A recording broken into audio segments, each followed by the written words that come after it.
Did you know the very first Christian church still exists? Not as a grand cathedral, but as a humble home? Let me take you back almost 800 years, to a city on the banks of the Euphrates River in present-day Syria.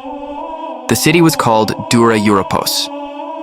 It was a melting pot of cultures. Romans, Greeks, Persians, and Jews lived there side by side.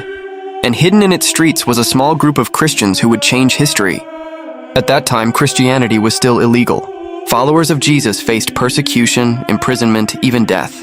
So Christians gathered in secret, often in houses, caves, or catacombs. And in the year around 233 AD, one of these homes was transformed into something the world had never seen before. The very first church building. It wasn't grand. From the outside, it looked like any other simple house. But inside, it was filled with faith. One room was turned into a meeting hall, where believers prayed, listened to scripture, and celebrated the Eucharist. Another room was made into a baptistery, decorated with colorful paintings. Those paintings, still preserved today, show some of the earliest images of Jesus.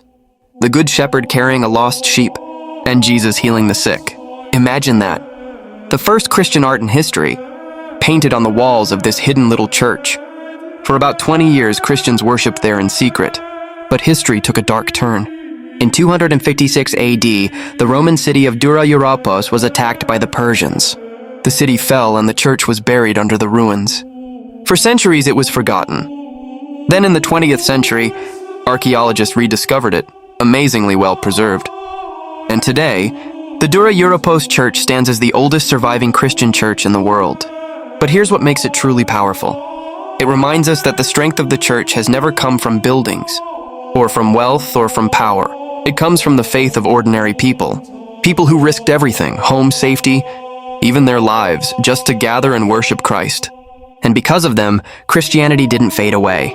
It spread across nations, across centuries until today, when billions around the world worship freely.